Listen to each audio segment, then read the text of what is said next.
Prensa con Gustavo Alegret. El gobierno de Nicolás Maduro abre proceso judicial contra Juan Guaidó por supuesto sabotaje eléctrico en Venezuela. ¿Qué consecuencias tendrá? Nuevo paso medioambiental de Costa Rica. Presentan un plan de descarbonización hasta el 2050. ¿Es el modelo a seguir? Y la web cumplió 30 años y su creador propone serios cambios. ¿Con qué nos sorprenderá? Aquí comienza Club de Prensa con Gustavo Alegret. Cuidado. Estas y otras cuestiones, las que van a formar parte de nuestra conversación. El análisis de los invitados que ya nos acompañan. Hoy con Juan Carlos Hidalgo. Es analista del Instituto Cato aquí en la capital estadounidense. Juan Carlos, buenos días. Buenos días. Gracias por estar con nosotros. Bienvenido Placer. al Club de Prensa. También nos acompaña Paulina Chávez, es analista política, es mexicana. Paulina, ¿cómo estás? Buenos días. Encantada de estar aquí. Muy buenos días, Gustavo. El gusto es nuestro, gracias. Y con Pablo Pardo, corresponsal del periódico El Mundo de Madrid. Pablo, ¿cómo estás? Buenos días. Muy bien, muchas gracias. Oigan, vamos a comenzar con una noticia que nos llamaba la atención. Esto es como los tiroteos, me parece, que de tanto en cuanto sale la noticia de un tiroteo, o en este caso, el que les propongo para comenzar el programa, y es el de la pena de muerte. La pena de muerte en Estados Unidos. El gobernador de California, desoyendo lo que votaron los californianos, ha decidido firmar una moratoria que va a poner punto final a la práctica de la pena de muerte en el Estado. Cita diversos motivos: que es caro, que es injusto, que es discriminatorio contra las minorías, particularmente los afroamericanos y los hispanos, y contra las personas con deficiencias intelectuales. Y dice el gobernador que esa ley puede ser revertida por quien le suceda, pero que cree que es lo más conveniente que se debe hacer. Juan Carlos, ¿de acuerdo? Sí. Es una anomalía en el mundo desarrollado y en el mundo democrático. Lo de Estados Unidos, creo que de países desarrollados solo Japón y Taiwán son los otros países desarrollados que mantienen la pena de muerte. Estados Unidos está en un club poco exclusivo que incluye a China, Arabia Saudita, Pakistán y demás autocracias. Y bueno, y es muy evidente que en los últimos 30 años estamos en un proceso paulatino de la abolición de la pena de muerte en Estados Unidos. Sigue siendo muy popular, ojo. Y no culpo a alguna gente que piensa que es un castigo apropiado para ciertos crímenes. Uno de mis programas favoritos es Dateline, esta serie de crímenes en NBC, ¿verdad? Historia de la vida real. Bueno, yo no veo unos casos que son espeluznantes, la maldad absoluta representada en gente que asesina a su esposa o asesina a sus hijos, o bueno, de todo hay en esto, en la viña del Señor, como dicen. Y entonces, por supuesto que uno entiende a familiares de víctimas, uno entiende a miembros de la sociedad que consideren que tiene que existir esa posibilidad de acabar con la vida de una persona como castigo último por un crimen particular. Sin embargo, nuevamente el gobernador de California tiene razón en decir que es extremadamente caro, porque tan solo el proceso de sentencias y apelaciones y demás, mantener a un reo en este proceso de la pena de muerte le cuesta un platal al sistema. Aparte de eso, las drogas y demás, cada vez más son las empresas fabricantes de estas drogas que se usan para sedar y que se usan para anestesiar a los pacientes antes de asesinarlos, que están limitando sus ventas o prohibiendo sus ventas para esos propósitos, lo cual hace entonces que los estados tengan que recurrir a todo tipo de mezclas ad hoc de drogas para sentenciar a las personas, y esto ha generado varios casos en donde los reos han sufrido penas dolorosas. Así que totalmente de acuerdo. Más bien la pregunta es, ¿por qué no se acelera este proceso todavía más aquí en Estados Unidos? Esta mañana conversaba con una persona, mexicano, y conversábamos sobre la decisión. Y sorprendido, esta persona me decía, no, sí, la pena de muerte tiene un efecto disuasorio. ¿Por qué no? ¿Tiene efectos disuasorios? Porque veo quién los ejecutados en el mundo, con los datos que distribuye Amnistía Internacional: China, Irán, Arabia Saudí, Irak, Pakistán, Egipto, Somalia y Estados Unidos. Pero todos los que encabezan la lista son regímenes cuyas democracias tienen o bien carecen absolutamente, o si tienen el título de democracia es pintado, por decirlo así de una manera informal. Paulina.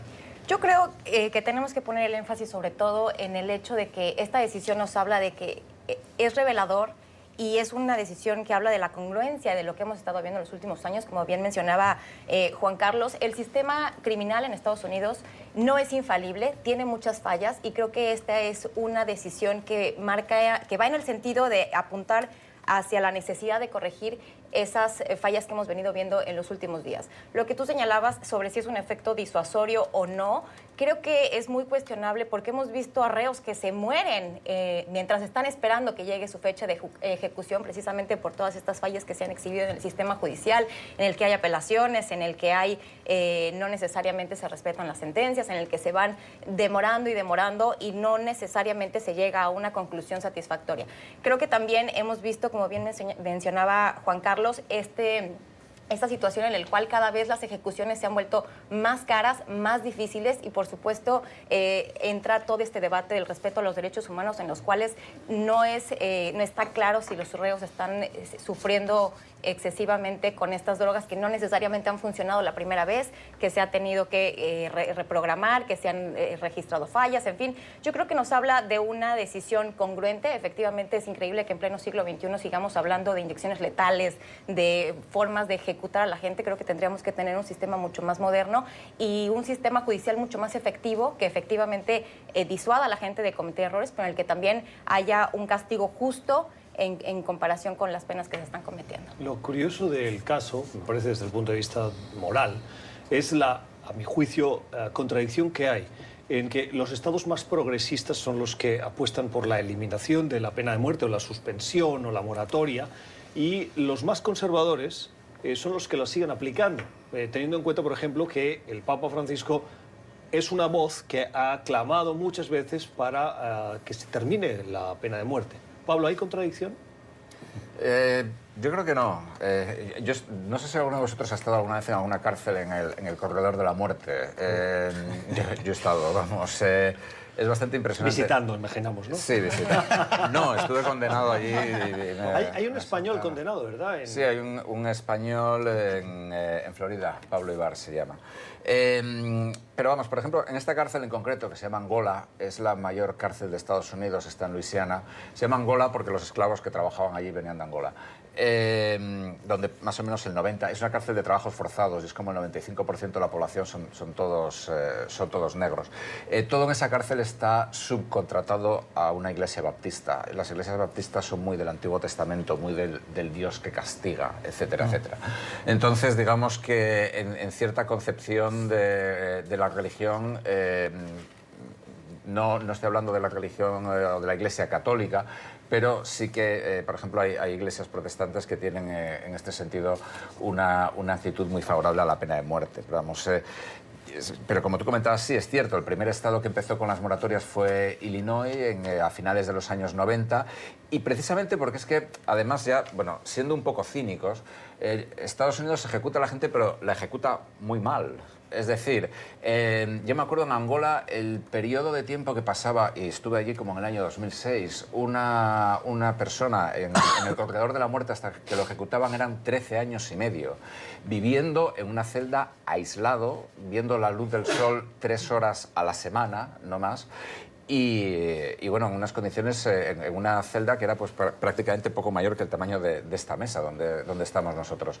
Entonces, es decir, es tremendamente duro. Después, como comentaba creo que Juan Carlos, las ejecuciones son una verdadera carnicería porque se utilizan diferentes tipos de drogas que además Estados Unidos no fabrica esas drogas, las hay que traer de fuera. La Unión Europea ha prohibido la exportación de esas drogas para ejecutar a gente y ahora mismo están incluso ejecutando a gente hasta con productos farmacéuticos con sedantes al máximo. Yo me acuerdo, el alcaide, el director de esa cárcel me comentaba, y lo increíble es que te lo comentan se sienten orgullosos de eso casi, que había habido presos que habían tardado 45 minutos en morir con estas inyecciones. Entonces, digamos, es todo como una verdadera chapuza. Lo que pasa ahora mismo en California, por ejemplo, al abolir la pena de muerte, en la práctica no se está aboliendo nada, porque yo no sé cuándo se ejecutó a la última persona en California, pero a lo mejor hace 15 años, no sé cuánto, o 20. Me acuerdo que en el año 2009... No ha ejecutado a nadie desde el 2006. Desde el 2006, pues 13 años. Y tiene más de 700 presos condenados a pena de muerte. Claro, yo me acuerdo que había en California en el año 2009 hubo un preso que era un neonazi, que era culpable de asesinatos, bueno, de asesinatos desde luego. El tipo pidió ser condenado a muerte, porque los condenados a muerte tenían unas condiciones penitenciarias un poco mejor que los condenados a cadena perpetua, y él contaba con que no lo iban a ejecutar nunca, porque el proceso es lentísimo, la justicia no tiene medios. Por ejemplo, en Angola está en un ayuntamiento muy pequeño que procesa cientos de penas de muerte, entonces no tienen personal, entonces es como un caos, un desastre, ¿no? Entonces es una verdadera... Aparte ya de la barbaridad que es la pena de muerte en sí misma, digamos, todo esto lo hace como todavía más surrealista, más duro, más salvaje, más todo lo que quieras, ¿no? Y sí, efectivamente, también estoy de acuerdo con Juan Carlos en que hay delitos que provocan una repugnancia moral absoluta. Yo me acuerdo hace como 10 o 12 años el Tribunal Supremo prohibió la ejecución de menores de edad. Y en el caso en el que prohibió la ejecución de menores de edad, eran unos chicos que tenían 16 años, habían entrado a un camión a robar a la conductora, la habían robado, la habían violado, después le habían puesto cinta aislante en la boca y la habían tirado a un río. Es decir, quiero decir, son penas que, o sea, son verdaderas barbaridades, ¿no? Y sin embargo el Supremo dictaminó que eso no podía ser condenado a pena capital porque no tenían 18 años. También por esa época el Supremo decidió que solamente culpables de asesinato podrían ser destinados a la pena de muerte. Yo me acuerdo que la última persona que había sido condenada, creo que no fue ejecutada, por una pena que no era un asesinato, estaba en Angola. Y claro, era por abusos sexuales a un niño como de un mes o una cosa así. O sea, son cosas que son verdaderamente espeluznantes, ¿no? ¿En qué año se abolió la pena de muerte en sus países? En Costa Rica fue en 1871. No, en España lo prohíbe, está abolido en la Constitución europea, perdón, la Constitución española en 1978, porque para ser miembro de la Unión Europea además hay que tener la pena de muerte abolida. Los últimos ejecutados en España creo que fueron en 1975, con Franco. Ya. Sí, en México no es parte de la legislación. Incluso cuando se extradita, por ejemplo, ahora que estuvimos todos siguiendo de cerca el caso del Chapo Guzmán, por ejemplo, una de las condiciones es precisamente que no sea sujeto a que pudiera ser condenado a la pena de muerte. No lo contemplamos en nuestra legislación en México. Y al contrario, tenemos experiencias muy negativas. Recordemos el fallo de la Corte Internacional de Justicia sobre el caso Avena, en el cual muchos mexicanos fueron condenados a la pena de muerte, aun y cuando se comprobó que sus derechos consulares y todo lo establecido en la Convención de Viena sobre relaciones consulares no fueron respetados. Han sido mexicanos que han seguido siendo ejecutados, así que para mí creo que es una muy buena noticia el hacer un alto para verdaderamente revisar si esta es una medida que se está ajustando a los estándares de justicia de los que tendríamos que estar hablando sobre un país como Estados Unidos en pleno siglo XXI. Entonces, para mí, para los mexicanos, yo creo que es una buena decisión, porque efectivamente no es algo que garantiza que se imparta justicia, sobre todo habiendo tantas fallas, concretamente como tú lo mencionabas con las minorías y en este caso, por ejemplo, con los migrantes, que también no tuvieron acceso a una representación adecuada, ¿no? Me venía a la cabeza las diversas películas de Hollywood en las que muestran cómo familiares de los afectados, de los muertos o asesinados, pueden asistir al momento de la ejecución. ¿Eso es así, Pablo? Es decir, ¿estimula un cierto sentimiento de venganza el hecho de que el marido o la mujer de un asesinato, o los padres de un niño asesinado, el hijo o los familiares pueden ver cómo se ejecuta a quien mató a su hijo? Sí, o sea, la cámara de la muerte, como se llama, tiene como una especie de cristal grande, y al otro lado del cristal hay unas sillas donde la gente se sienta y lo ve. De hecho, la semana pasada o la semana anterior hubo un altercado en Texas, en una ejecución, porque los familiares del reo que estaba siendo ajusticiado pues, se mostraron violentos hacia la autoridad, etcétera. Creo que era su padre, su hermano y su esposa o algo así, y uno de ellos acabó siendo arrestado. Pero sí, eso se ve en muchos casos. Las familias de los asesinados, de las víctimas, acuden. De nuevo, es lo que comentábamos antes. Además, en Estados Unidos existe la gran cuestión de que en muchos casos hay sospechas muy fundadas de que se ha condenado a muerte y se ha ejecutado a mucha gente que en realidad eran inocentes. Y de hecho esto, cuando se empezaron a hacer pruebas de ADN, es lo que llevó a Illinois a ser el primer estado en introducir una moratoria. Es decir, en Estados Unidos, si el sistema judicial depende mucho de tus abogados y de los recursos que tengas para tus abogados. Es decir, hay casos de que se ha condenado a gente y se ha ejecutado a gente que estaban prácticamente en la línea fronteriza del retraso mental. Lo cual, de nuevo, no quiere decir que estas sean personas maravillosas, etcétera, etcétera, pero sí que arroja muchas dudas sobre la existencia de un proceso legal claro y limpio para todos. Vamos a cambiar de asunto. A medida que lo reconocen los países, se incrementa casi, me atrevería a decir, en la misma proporción, el cerco legal y la presión del gobierno de Nicolás Maduro contra Juan Guaidó.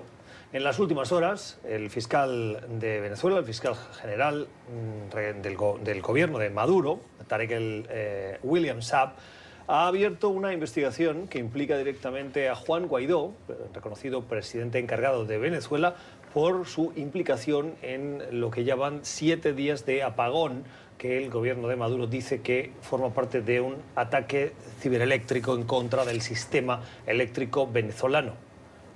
Juan Carlos. No lo van a tocar, no lo pueden tocar. Yo creo que el momento que el régimen tenía para poner las manos encima a Guaidó ya pasó. Ese fue ese momento entre su asunción como presidente de la Asamblea Nacional y cuando la Asamblea Nacional activa los artículos de la Constitución que declaran a Nicolás Maduro como un usurpador y el momento de su juramentación como presidente encargado, presidente interino. Esa semana, donde de hecho fue detenido por varias horas por el SEBIN, yo creo que esa fue la semana en donde el régimen podía ponerle las manos encima a Juan Guaidó. Una vez que es reconocido como presidente legítimo de Venezuela por 50 países, la mayor parte del hemisferio, toda la Unión Europea como tal y demás, no, la Unión Europea, no como la Unión Europea, pero la mayoría de los países de la Unión Europea, Japón, Australia, etc. Yo creo que cualquier acción del régimen sobre Juan Guaidó va a generar represalias increíbles sobre Nicolás Maduro, incluyendo, yo creo que ahí sí podría estar sobre la mesa el tema de la opción militar, una intervención militar.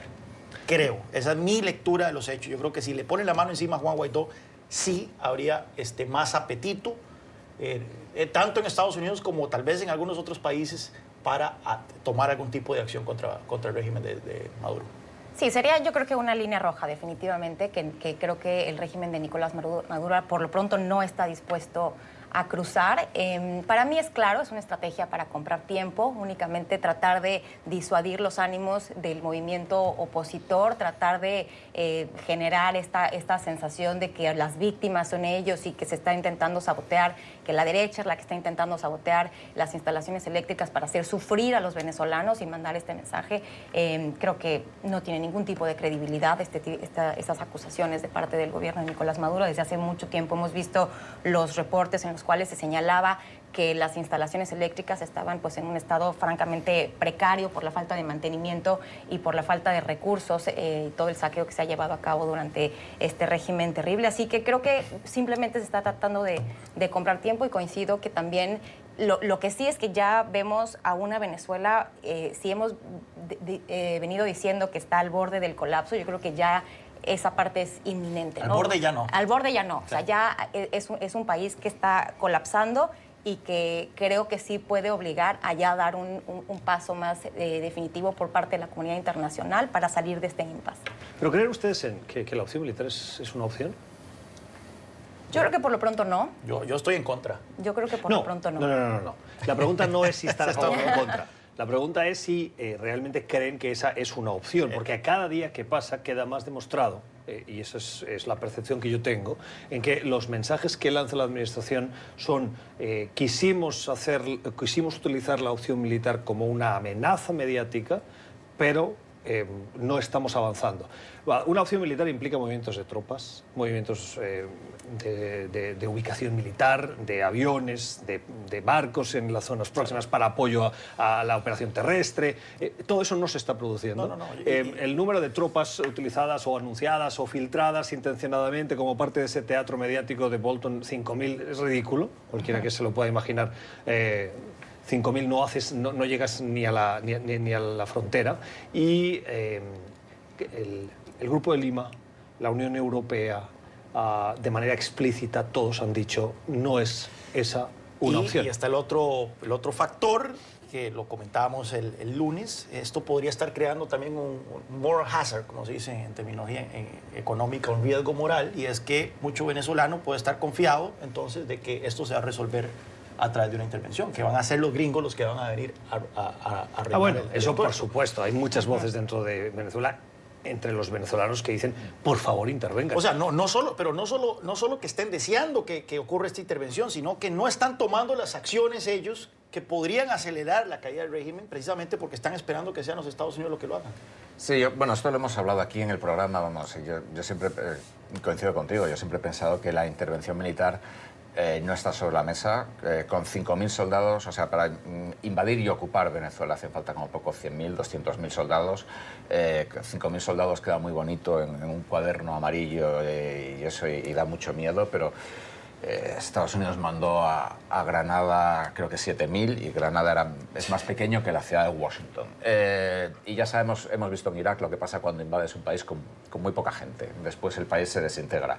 Y lo último que quiere Estados Unidos, o lo último que quiere la región, es tener 7 millones de venezolanos más huyendo del país porque las infraestructuras que ya están destruidas completamente se pulverizan.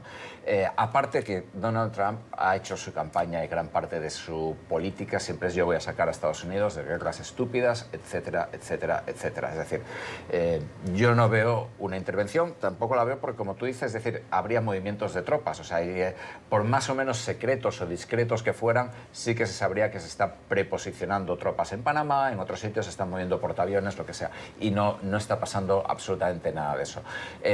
Yo creo que, aparte yo creo una cosa, creo que es el impulso de finales de enero con Guaidó se ha perdido y que ahora mismo el gobierno de Maduro, bueno, no sé si ha retomado la iniciativa porque... Bueno, yo creo que es muy difícil entender el mecanismo mental del gobierno de Maduro, porque aquello no es un gobierno prácticamente, el país está cayendo, pero el gobierno de Maduro políticamente yo creo que vuelve a estar en control de la situación y está adoptando hacia Guaidó lo que a mí me parece una estrategia política muy china y muy cubana postcastrista, es decir, digamos, no prohibir la oposición, pero sí irle haciendo la vida imposible a la oposición. De nuevo, con el gobierno de Maduro es imposible saber qué va a pasar. A lo mejor mañana meten a Guaidó en la cárcel, quién lo sabe, ¿no? Pero su estrategia parece esa. Es decir, este procedimiento contra Guaidó por una especie de autoría intelectual de incitación al sabotaje, a que exploten las redes eléctricas, es completamente orwelliano, pero de rebelión en la granja, ¿no? Pero es decir, es una estrategia de agotamiento, de extenuación, de, bueno, vamos a detenerlo, soltarlo, etcétera, muy al estilo chino, muy al estilo cubano. Primera pausa en nuestro club de prensa. Hoy con el análisis de Juan Carlos Hidalgo, de Paulina Chávez y de Pablo Pardo. Al volver, otras cuestiones de la actualidad que tenemos y que vamos a conversar con ellos.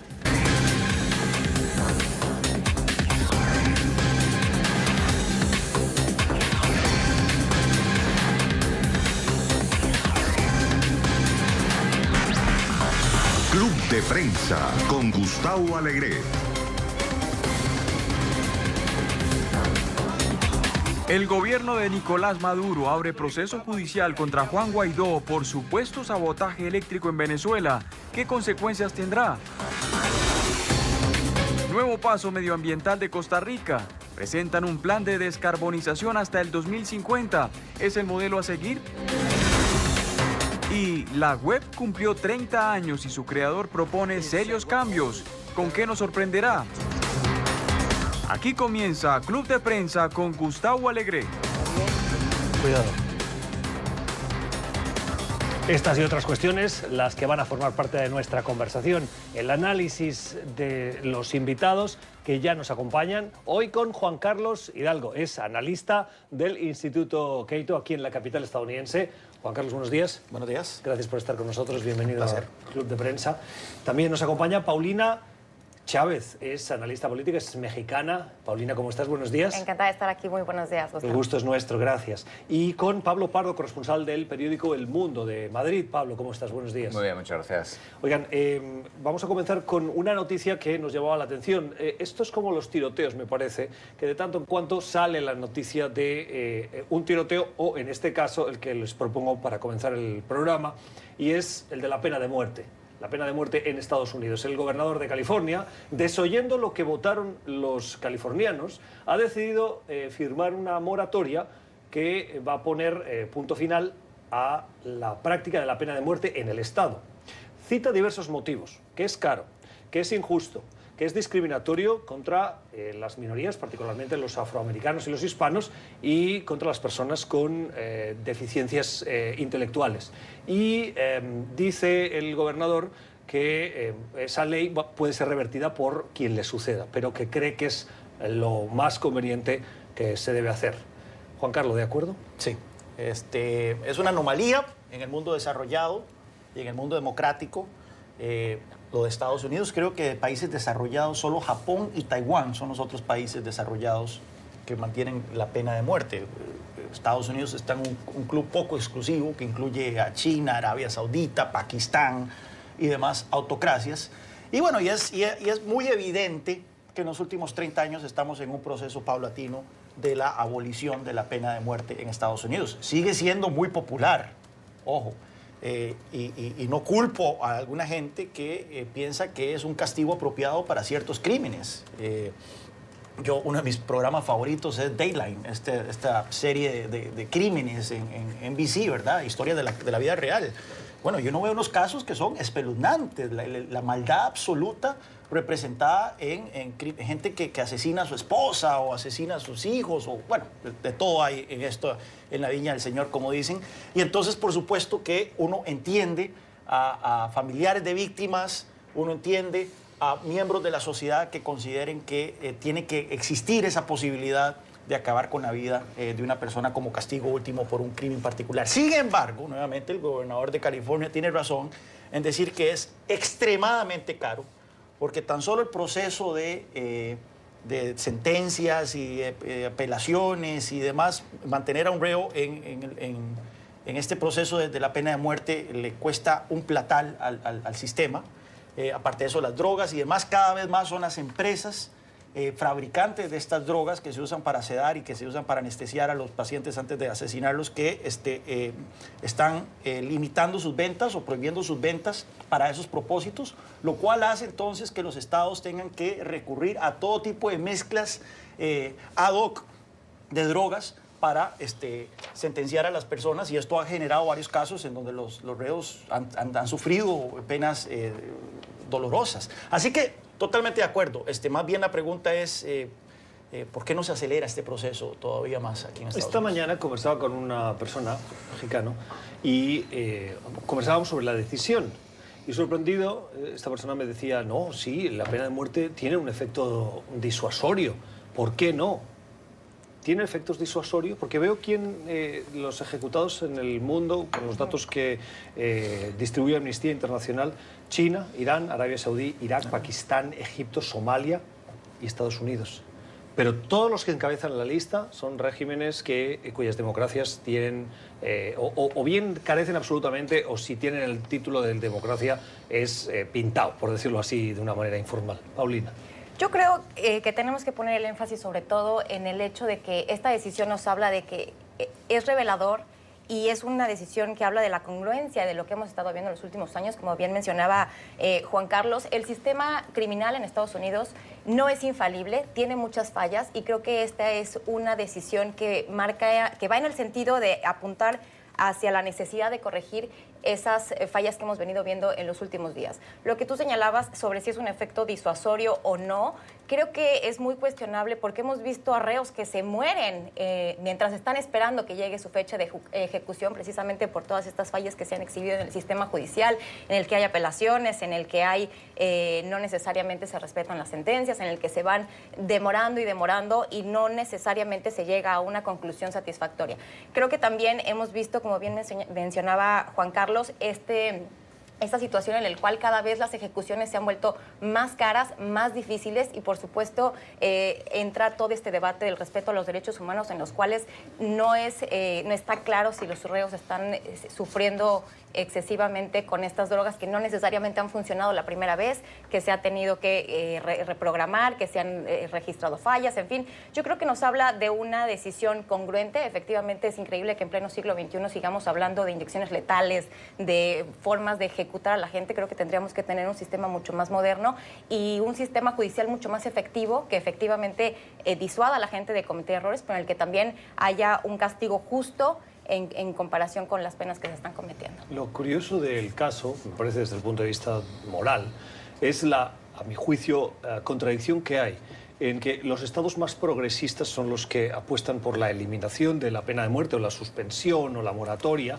y los más conservadores son los que la siguen aplicando, teniendo en cuenta, por ejemplo, que el Papa Francisco es una voz que ha clamado muchas veces para que se termine la pena de muerte. Pablo, ¿hay contradicción?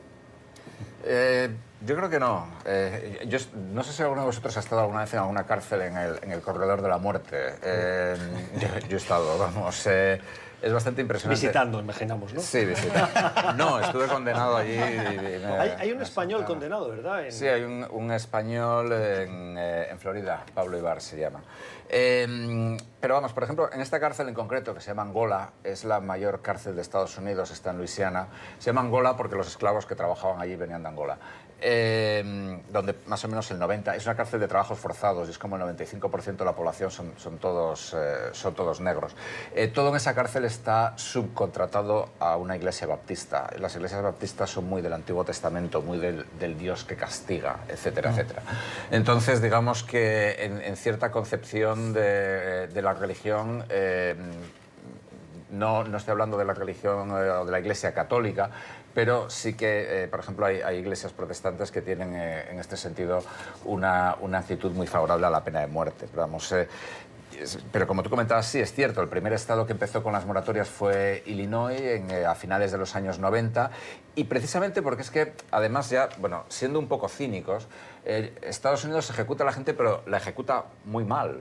Es decir, yo me acuerdo en Angola el periodo de tiempo que pasaba, y estuve allí como en el año 2006, una persona en el corredor de la muerte hasta que lo ejecutaban eran 13 años y medio, viviendo en una celda aislado, viendo la luz del sol 3 horas a la semana, no más.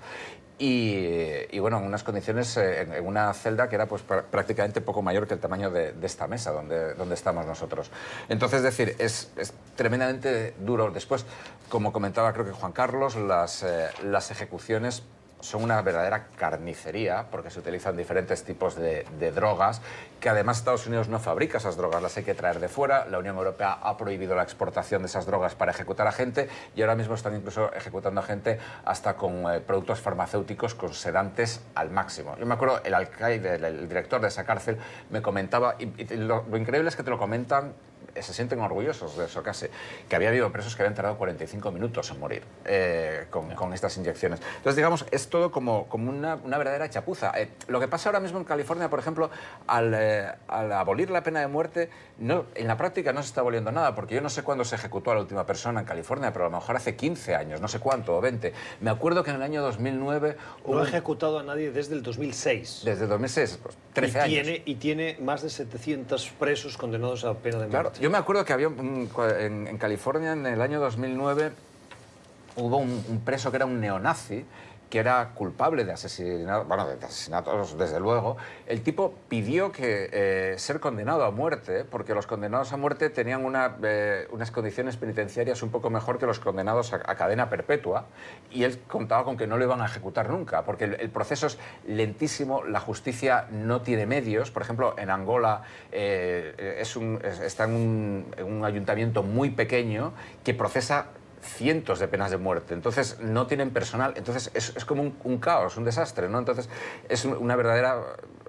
aparte ya de la barbaridad que es la pena de muerte en sí misma, digamos, todo esto lo hace como todavía más surrealista, más duro, más salvaje, más todo lo que quieras, ¿no? Y sí, efectivamente, también estoy de acuerdo con Juan Carlos en que hay delitos que provocan una repugnancia moral absoluta. Yo me acuerdo hace como 10 o 12 años el Tribunal Supremo prohibió la ejecución de menores de edad.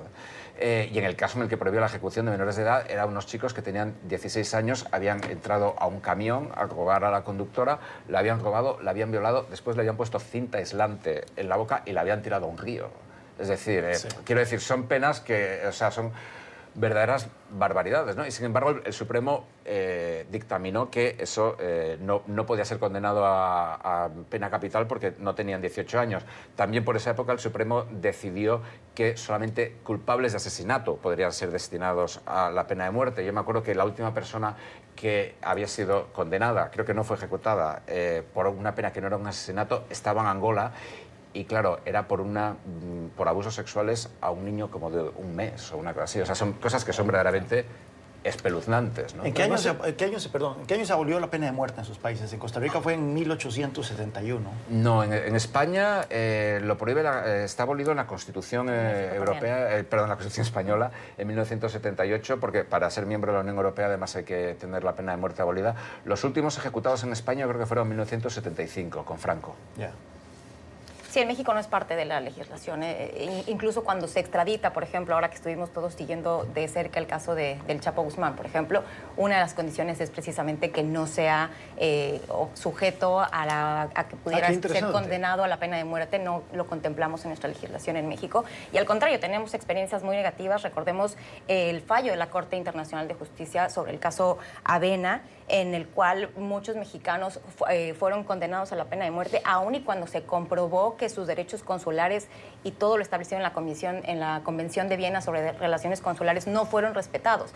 Han sido mexicanos que han seguido siendo ejecutados, así que para mí creo que es una muy buena noticia el hacer un alto para verdaderamente revisar si esta es una medida que se está ajustando a los estándares de justicia de los que tendríamos que estar hablando sobre un país como Estados Unidos en pleno siglo XXI. Entonces, para mí, para los mexicanos, yo creo que es una buena decisión porque efectivamente no es algo que garantiza que se imparta justicia, sobre todo habiendo tantas fallas, concretamente como tú lo mencionabas con las minorías y en este caso, por ejemplo, con los migrantes que también no tuvieron acceso a una representación adecuada, ¿no? Me venía a la cabeza las diversas películas de Hollywood en las que muestran cómo familiares de los afectados, de los muertos, los asesinados, pueden asistir al momento de la ejecución. ¿Eso es así, Pablo? Es decir, ¿estimula un cierto sentimiento de venganza el hecho de que el marido o la mujer de un asesinato, o los padres de un niño asesinado, el hijo o los familiares pueden ver cómo se ejecuta a quien mató a su hijo?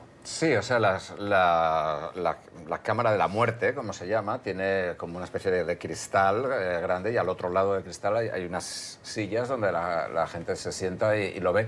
De hecho, la semana pasada o la semana anterior hubo un altercado en Texas, en una ejecución, porque los familiares del reo que estaba siendo ajusticiado pues, se mostraron violentos hacia la autoridad, etcétera. Creo que era su padre, su hermano y su esposa o algo así, y uno de ellos acabó siendo arrestado. Pero sí, eso se ve en muchos casos. Las familias de los asesinados, de las víctimas, acuden. De nuevo, es lo que comentábamos antes. Además, en Estados Unidos existe la gran cuestión de que en muchos casos hay sospechas muy fundadas de que se ha condenado a muerte y se ha ejecutado a mucha gente que en realidad eran inocentes. Y de hecho esto, cuando se empezaron a hacer pruebas de ADN, es lo que llevó a Illinois a ser el primer estado en introducir una moratoria. Es decir, en Estados Unidos, si el sistema judicial depende mucho de tus abogados y de los recursos que tengas para tus abogados. Es decir, hay casos de que se ha condenado a gente y se ha ejecutado a gente que estaban prácticamente en la línea fronteriza del retraso mental. Lo cual, de nuevo, no quiere decir que estas sean personas maravillosas, etcétera, etcétera, pero sí que arroja muchas dudas sobre la existencia de un proceso legal claro y limpio para todos. Vamos a cambiar de asunto. A medida que lo reconocen los países, se incrementa casi, me atrevería a decir en la misma proporción, el cerco legal y la presión del gobierno de Nicolás Maduro contra Juan Guaidó. En las últimas horas, el fiscal de Venezuela, el fiscal general del gobierno de Maduro, Tarek William Saab, ha abierto una investigación que implica directamente a Juan Guaidó, reconocido presidente encargado de Venezuela, por su implicación en lo que llaman 7 días de apagón, que el gobierno de Maduro dice que forma parte de un ataque cibereléctrico en contra del sistema eléctrico venezolano. Juan Carlos. No lo van a tocar, no lo pueden tocar. Yo creo que el momento que el régimen tenía para poner las manos encima a Guaidó ya pasó. Ese fue ese momento entre su asunción como presidente de la Asamblea Nacional y cuando la Asamblea Nacional activa los artículos de la Constitución que declaran a Nicolás Maduro como un usurpador y el momento de su juramentación como presidente encargado, presidente interino. Esa semana, donde de hecho fue detenido por varias horas por el SEBIN, yo creo que esa fue la semana en donde el régimen podía ponerle las manos encima a Juan Guaidó. Una vez que es reconocido como presidente legítimo de Venezuela por 50 países, la mayor parte del hemisferio, toda la Unión Europea como tal y demás, no, la Unión Europea, no como la Unión Europea, pero la mayoría de los países de la Unión Europea, Japón, Australia, etc. Yo creo que cualquier acción del régimen sobre Juan Guaidó va a generar represalias increíbles sobre Nicolás Maduro, incluyendo, yo creo que ahí sí podría estar sobre la mesa el tema de la opción militar, una intervención militar. Creo, esa es mi lectura de los hechos. Yo creo que si le ponen la mano encima a Juan Guaidó, sí habría más apetito, tanto en Estados Unidos como tal vez en algunos otros países para tomar algún tipo de acción contra el régimen de Maduro. Sí, sería yo creo que una línea roja definitivamente, que creo que el régimen de Nicolás Maduro por lo pronto no está dispuesto a cruzar. Para mí es claro, es una estrategia para comprar tiempo, únicamente tratar de disuadir los ánimos del movimiento opositor, tratar de generar esta sensación de que las víctimas son ellos y que se está intentando sabotear, que la derecha es la que está intentando sabotear las instalaciones eléctricas para hacer sufrir a los venezolanos y mandar este mensaje. Creo que no tiene ningún tipo de credibilidad estas acusaciones de parte del gobierno de Nicolás Maduro. Desde hace mucho tiempo hemos visto los reportes en los cuales se señalaba que las instalaciones eléctricas estaban en un estado francamente precario por la falta de mantenimiento y por la falta de recursos y todo el saqueo que se ha llevado a cabo durante este régimen terrible. Así que creo que simplemente se está tratando de comprar tiempo y coincido que también lo que sí es que ya vemos a una Venezuela, si hemos venido diciendo que está al borde del colapso, yo creo que ya esa parte es inminente, ¿no? Al borde ya no. Al borde ya no. Sí. O sea, ya es un país que está colapsando y que creo que sí puede obligar a ya dar un paso más definitivo por parte de la comunidad internacional para salir de este impasse. ¿Pero creen ustedes que la opción militar es una opción? Yo creo que por lo pronto no. Yo estoy en contra. Yo creo que por lo pronto no. No. La pregunta no es si estar a favor o en contra. La pregunta es si realmente creen que esa es una opción, porque a cada día que pasa queda más demostrado, y esa es la percepción que yo tengo, en que los mensajes que lanza la Administración son quisimos utilizar la opción militar como una amenaza mediática, pero no estamos avanzando. Una opción militar implica movimientos de tropas, movimientos de ubicación militar, de aviones, de barcos en las zonas próximas para apoyo a la operación terrestre. Todo eso no se está produciendo. El número de tropas utilizadas o anunciadas o filtradas intencionadamente como parte de ese teatro mediático de Bolton 5.000 es ridículo. Cualquiera que se lo pueda imaginar 5.000 no llegas ni a la frontera. Y el Grupo de Lima, la Unión Europea, de manera explícita, todos han dicho, no es esa una opción. Y está el otro factor, que lo comentábamos el lunes. Esto podría estar creando también un moral hazard, como se dice en terminología económica, un riesgo moral, y es que mucho venezolano puede estar confiado entonces de que esto se va a resolver a través de una intervención, que van a ser los gringos los que van a venir a arreglar Bueno, el eso por aeropuerto. supuesto. Hay muchas voces dentro de Venezuela, entre los venezolanos, que dicen, por favor, intervengan. O sea, no solo que estén deseando que ocurra esta intervención, sino que no están tomando las acciones ellos que podrían acelerar la caída del régimen, precisamente porque están esperando que sean los Estados Unidos los que lo hagan. Sí, bueno, esto lo hemos hablado aquí en el programa, vamos, yo siempre coincido contigo, yo siempre he pensado que la intervención militar no está sobre la mesa. Con 5.000 soldados, o sea, para invadir y ocupar Venezuela hace falta como poco 100.000, 200.000 soldados. 5.000 soldados queda muy bonito en un cuaderno amarillo y eso y da mucho miedo, pero Estados Unidos mandó a Granada creo que 7.000 y Granada es más pequeño que la ciudad de Washington. Y ya sabemos, hemos visto en Irak lo que pasa cuando invades un país con muy poca gente. Después el país se desintegra. Y lo último que quiere Estados Unidos, o lo último que quiere la región, es tener 7 millones de venezolanos más huyendo del país porque las infraestructuras que ya están destruidas completamente se pulverizan. Aparte que Donald Trump ha hecho su campaña y gran parte de su política siempre es yo voy a sacar a Estados Unidos de guerras estúpidas, etcétera, etcétera, etcétera. Es decir, yo no veo una intervención, tampoco la veo porque, como tú dices, es decir, habría movimientos de tropas. O sea, por más o menos secretos o discretos que fueran, sí que se sabría que se está preposicionando tropas en Panamá, en otros sitios se están moviendo portaaviones, lo que sea. Y no está pasando absolutamente nada de eso. Yo creo que, aparte yo creo una cosa, creo que es el impulso de finales de enero con Guaidó se ha perdido y que ahora mismo el gobierno de Maduro, bueno, no sé si ha retomado la iniciativa porque...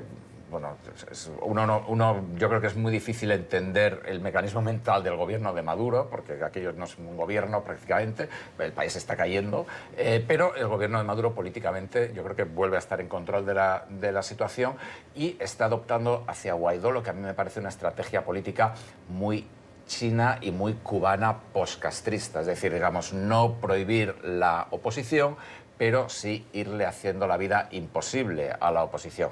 De nuevo, con el gobierno de Maduro es imposible saber qué va a pasar. A lo mejor mañana meten a Guaidó en la cárcel, quién lo sabe, ¿no? Pero su estrategia parece esa. Es decir, este procedimiento contra Guaidó por una especie de autoría intelectual de incitación al sabotaje, a que exploten las redes eléctricas, es completamente orwelliano, pero de rebelión en la granja, ¿no? Pero es decir, es una estrategia de agotamiento, de extenuación, de, bueno, vamos a detenerlo, soltarlo, etcétera, muy al estilo chino, muy al estilo cubano. Primera pausa en nuestro club de prensa. Hoy con el análisis de Juan Carlos Hidalgo, de Paulina Chávez y de Pablo Pardo. Cuidado. Seguimos en nuestra mesa de trabajo en este club de prensa de esta mañana con Juan Carlos Hidalgo, con Paulina Chávez y con Pablo Pardo, con una mirada puesta en el Parlamento británico, donde Theresa May ayer recibió otro duro golpe, una votación en el que los parlamentarios británicos le decían de nuevo que no a su propuesta negociada con Jean-Claude Juncker de la Unión Europea para acordar esa salida del Brexit. Quedan un poco más de 15 días para que se cumpla, Juan Carlos, el plazo, y hoy va a haber otra votación en la que van a decidir si salen sin acuerdo o extienden el periodo. Sí, bueno, ya se van acabando las opciones. Recordemos que habíamos hablado aquí en este programa de que no había una mayoría a favor de nada. Había mayorías en contra de muchas cosas. Había mayorías en contra de un Brexit sin acuerdo, había una mayoría en contra del acuerdo de May, había una mayoría en contra de un segundo referéndum, pero no había mayorías a favor de nada.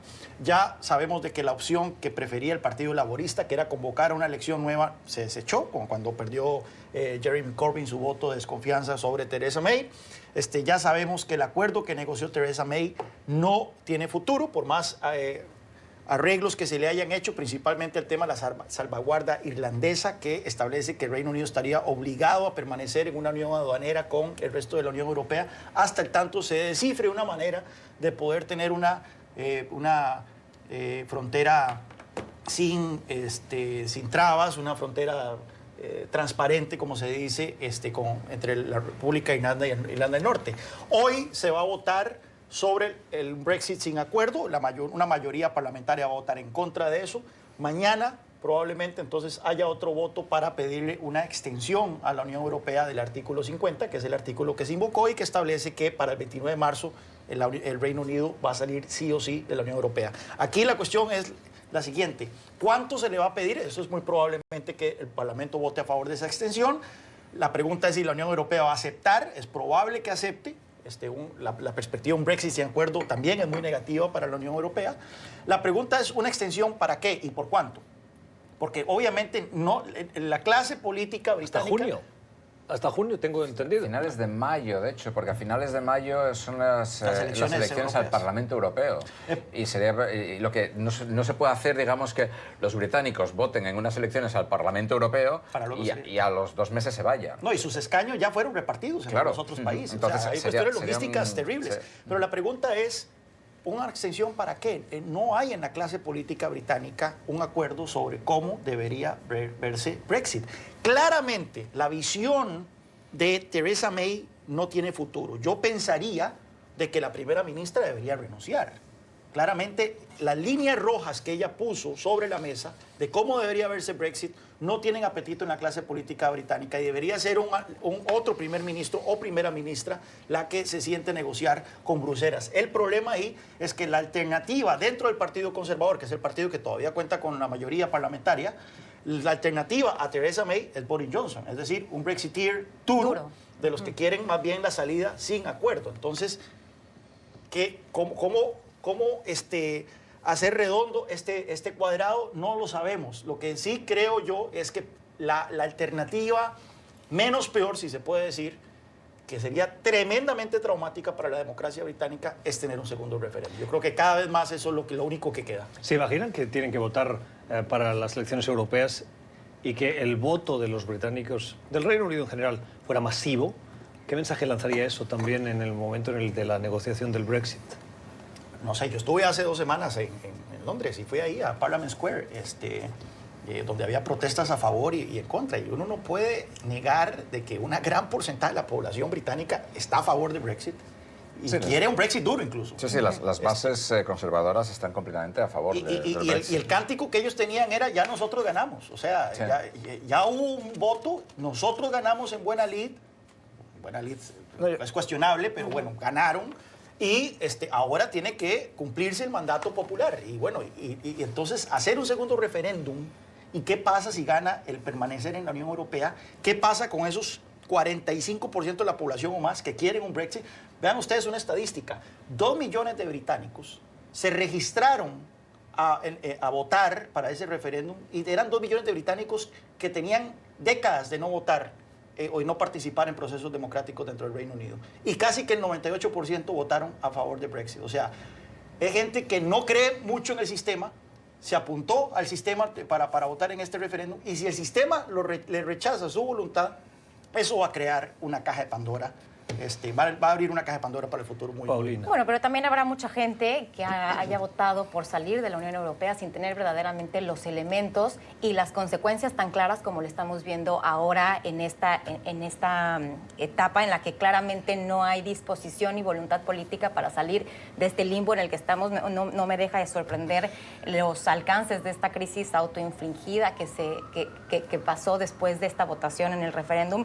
Yo coincido, creo que la única salida que más o menos apelaría al sentido común, aunque bueno, claramente el hecho de que estemos en esta situación nos habla de que eso ya quedó atrás, creo que sería eso: pedir una extensión de tiempo para ganar tiempo, como todo, una regla básica cuando estás en un conflicto en el cual no encuentras la salida, ganar tiempo y empezar a dilucidar cuál podría ser la segunda opción. Y yo creo que tendría que ver un segundo referéndum con todas estas implicaciones de que qué pasaría si ahora gana permanecer en la Unión Europea y se empezara a llamar, o las posibilidades de que se convoque a un tercer referéndum para de alguna forma hacer pues que ahí lo apuntaba Juan Carlos, las consecuencias mentales y de credibilidad al sistema que ofrece un segundo referéndum en el que, dado el ajustado margen con el que ganó el Brexit, podría ser plausible pensar que los que votaron pensando que esto no se ganaba salieran masivamente a defenderlo y a rechazarlo y que saliese un resultado contrario al anterior?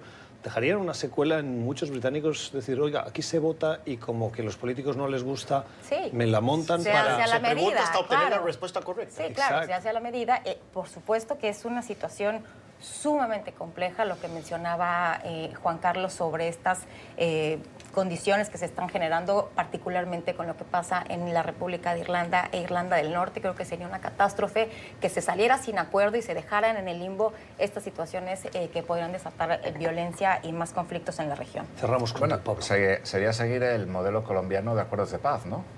Se hace un referéndum, se rechaza, y bueno, pues vamos a hacer el acuerdo de paz sin referéndum. Yo pienso que va a haber un Brexit duro. Es decir, no me parece que se vaya a llegar a ningún acuerdo. Si May pide una extensión de 2 meses, en primer lugar está por ver que la Unión Europea se la dé. Digamos, la estrategia de Gran Bretaña de ríndase Unión Europea, les tenemos rodeados, no ha funcionado porque Gran Bretaña es 1 y los otros son 28, es muy difícil rodearlos. Y estoy de acuerdo con que hay una división total de la opinión pública. Si hubiera un referéndum, no sé lo que pasaría. Es decir, hay que tener también en cuenta que en el primer referéndum mucha gente que estaba a favor de seguir en la Unión Europea no votó. A mí me comentaba gente, por ejemplo, que en el Festival de Rock de Glastonbury, que se estaba celebrando justo cuando fue el referéndum, la gente estaba toda deprimida cuando se enteraron de que ganó el no. Claro, estaban todos en el festival pasándolo muy bien, claro. Todos pensaban que iba a ganar el sí y ninguno se le ocurrió votar. Es decir, es como aquí en Estados Unidos, las mujeres, muchas de ellas no habían votado por Hillary Clinton, cuando gana Donald Trump de golpe se asustan y se manifiestan todas aquí en el mall. Si estás comprometido con una democracia, deberías haber hecho eso 3 meses antes. Pero no veo ningún tipo de solución para el actual bloqueo. No veo ningún tipo de voluntad política. Creo que es muy importante no solo Theresa May, sino la incompetencia abismal y gloriosa de Jeremy Corbyn, el líder de la oposición, que yo creo que no ha descartado un segundo referéndum. No ha descartado un segundo referéndum, pero ayer May en el Parlamento, después de perder, planteó un segundo referéndum y Corbyn no dijo nada. Sí, sabe que está en contra de todo, pero no dice que... El 40% de los diputados, de los parlamentarios laboristas, vienen de distritos en donde ganó efectivamente, Brexit. También hay una gran división dentro del Partido Laborista. Pero vamos, quiero decir que hay una falta de liderazgo total y absoluta, y por parte de los brexiteers, de los que quieren el Brexit, digamos que es simplemente una especie de demagogia masiva. Es decir, romperemos con la Unión Europea y todo el mundo, pues como dirían en Estados Unidos, todo el mundo tendrá un pony, ¿no? Todo el mundo tendrá un caballito o lo que sea, y a todo el mundo nos irá fantásticamente bien. Y bueno, cuando se vota hay que pensar en las consecuencias. Cambiamos de asunto. Costa Rica acaba de presentar un plan, es un paso más en su estrategia de ser un país verde. Dice el plan, es el Plan Nacional de Descarbonización, que 1/3 de los autobuses del país en el 2035 serían eléctricos y casi todos los vehículos del país lo serían en el 2050. El objetivo es eliminar los residuos de dióxido de carbono en el país, avanzando como una economía verde.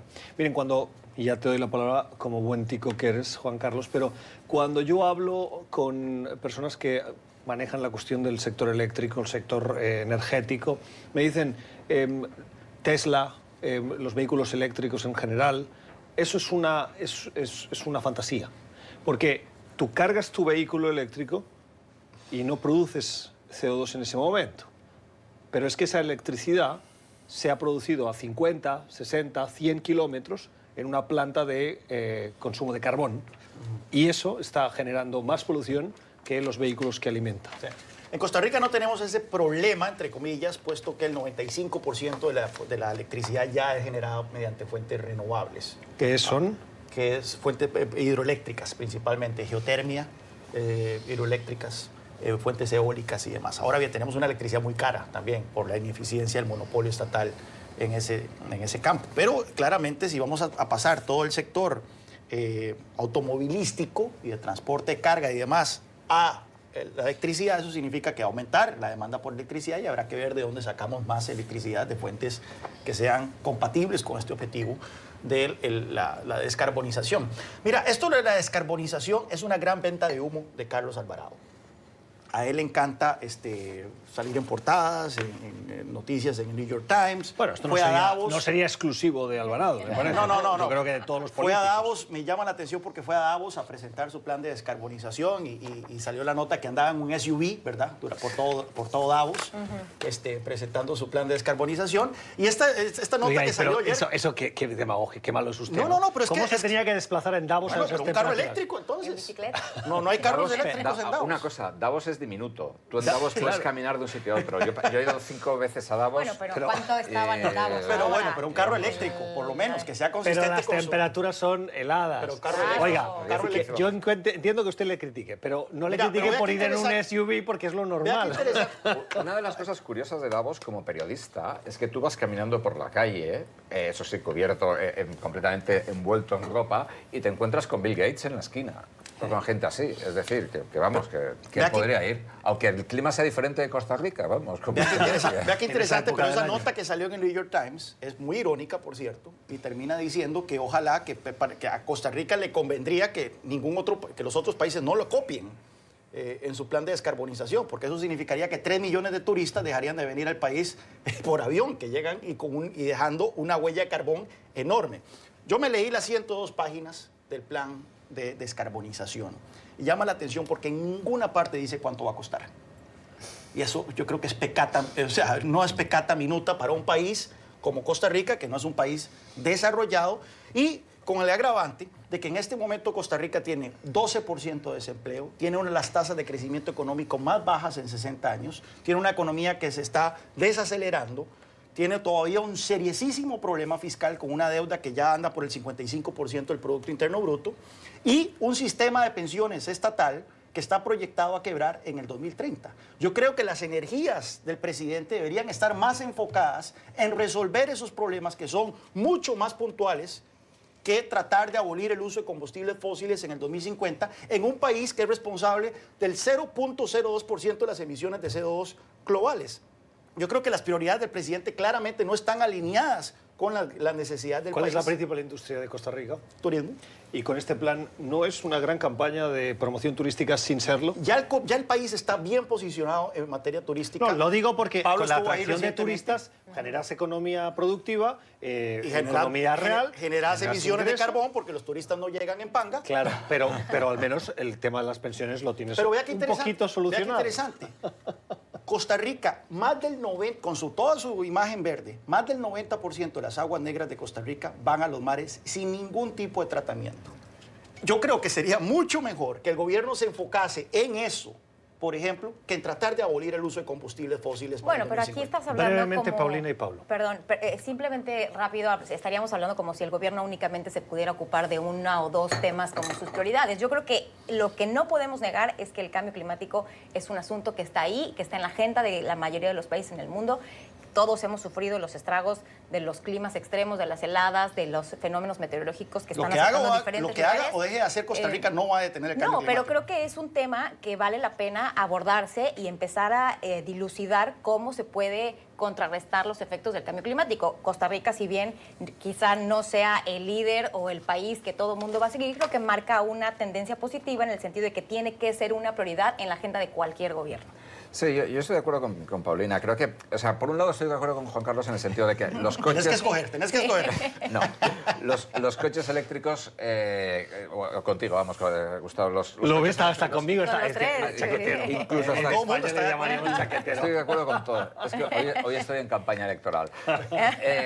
No, los coches eléctricos efectivamente tienen un gasto energético enorme.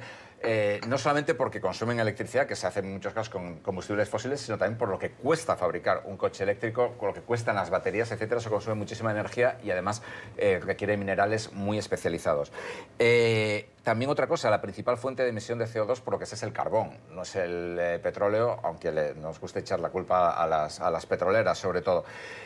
Y también es cierto que es un plan muy en el largo plazo y con muchas ambigüedades y que yo creo que tiene mucho de marketing turístico, digamos. Ahora bien, eso no quita para que en conjunto parece que como objetivo en el largo plazo sea deseable. Es decir, y también, quiero decir, de aquí a 20, 30 años, Dios mío, sabe Dios dónde va a estar Costa Rica, dónde vamos a estar todos, vamos, ¿no? Es interesante porque el plan, y nuevamente Breve, por favor, me lo leí entero, es absolutista en el sentido de que rechaza la posibilidad de adoptar tecnologías más limpias que no sean 100% libres de emisiones. Por ejemplo, el gas natural. El gas natural, la adopción del gas natural podría reducir las emisiones de CO2 en el corto y mediano plazo, pero no es 100% libre de emisiones. Bueno, el plan dice que ese tipo de tecnologías que podrían ser más baratas, porque son más baratas, quedan totalmente descartadas. Nuevamente, es un enfoque absolutista que no está basado en un principio de costo-beneficio, que debería ser lo que rige este tipo de planes.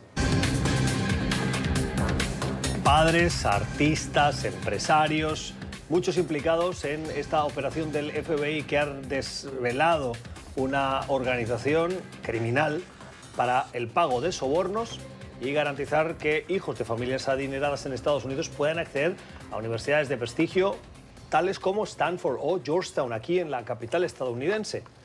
Lo que en la educación tenía que garantizar, que era el acceso a las mismas oportunidades, parece que vuelve a demostrar que quien tiene plata tiene más oportunidades, Juan Carlos. Sí, yo haría como los parlamentarios. Quiero ceder mi tiempo a Pablo porque me gustaría lo que tiene que decir Pablo. Pero antes de hacer eso, no he visto los detalles de la noticia. No sé qué tanto están implicadas las universidades en sí en haber permitido este tipo pero esto es un ataque directo a toda la discusión sobre la meritocracia en Estados Unidos.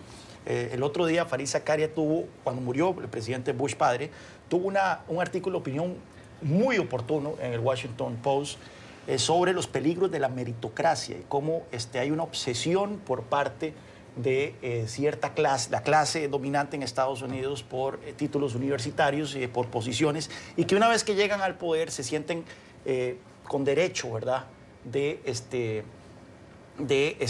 con derecho a hacer lo que les da la gana porque sienten que llegaron ahí por esos méritos propios. Ahora vemos que ya ni siquiera es tanto eso, pero esa obsesión por títulos, esa obsesión por tener un pedazo de cartón que diga Georgetown o que diga Harvard pegado en el muro, creo que es algo que cada vez es más evidente aquí en Estados Unidos. Mire, yo estudié en Georgetown.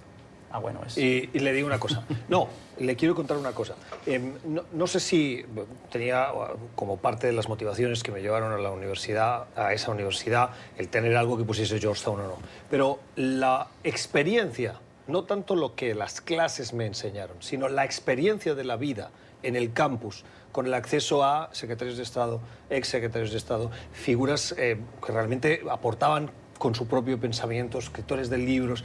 Esa experiencia no te la dan determinadas universidades y sí estas universidades. Es en ese sentido en el que yo siempre defiendo que si uno tiene la opción con una beca de poder acceder a ese tipo de universidades, vale la pena porque es esa experiencia en su conjunto y en la interacción con estudiantes que han tenido que pelear el acceso que te genera un clima de debate, de intelectualidad que me parece muy atractivo y muy interesante. Creo que hay un valor indiscutible en lo que ofrecen estas universidades de élite, ¿no? Vienen con un prestigio que, por supuesto, te abre todo tipo de puertas y te facilita de alguna forma llegar a los lugares en los que tú estás. Lo que llama la atención de este escándalo que parece salido de Hollywood o de alguna de las series estadounidenses por toda esta...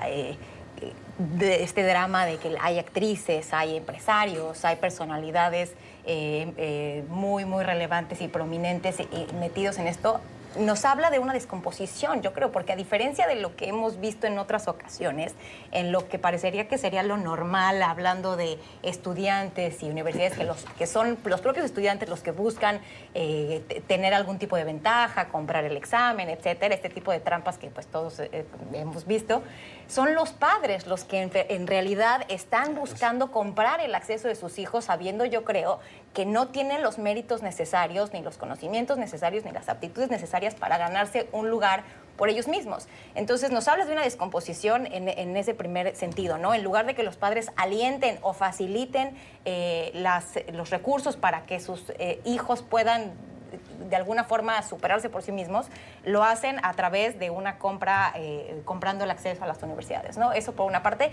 Por otra parte, también creo que es revelador, ¿no? Es brutal el sistema de admisiones a las universidades de élite que ha llevado a estos extremos, pero efectivamente pone en duda la meritocracia de Estados Unidos, porque más allá de que estar hablando de padres adinerados y que tienen la oportunidad de darle este acceso a sus hijos, pues nos habla de que muchos estudiantes con los méritos propios seguramente se quedaron sin lugar. 30 segundos. Sí, yo creo que el sistema es muy corrupto. Yo conozco bastantes casos de gente, puedo citar incluso una carta, no de un padre, de un abuelo de un candidato a una de las mejores universidades de Estados Unidos, carta de recomendación en la que decía: la admisión de este candidato será extremadamente buena para el patrimonio de la universidad.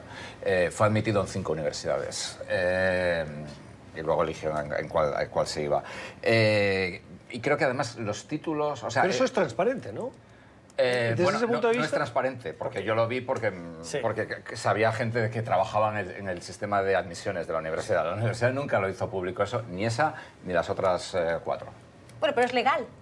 Aquí estamos hablando de algo que es ilegal. O sea, si las universidades admiten donaciones y eso de alguna forma te Bueno, facilita... su legalidad yo creo que podría ser cuestionable. Es cuestionable. O sea, yo no estoy diciendo que sea lo adecuado, pero creo que no estamos hablando de una suplantación de identidad, como sí lo estamos hablando en este caso, en el cual otras personas estaban tomando los exámenes o en los cuales se hacía pasar por deportistas, etcétera. Últimos segundos del programa solo para despedir y recordar ese 30º aniversario de la web, que es distinto de Internet. La web, el concepto de web, allí donde entramos para consultar cosas, cumple 30 años. Y lo queríamos comentar, pero nos ha superado el tiempo. Con Juan Carlos Hidalgo, con Paulina Chávez y con Pablo Pardo. Gracias por habernos acompañado y a ustedes por la generosidad de su tiempo. Nosotros les deseamos una feliz jornada. Volvemos mañana a la misma hora. Gracias por sintonizarnos.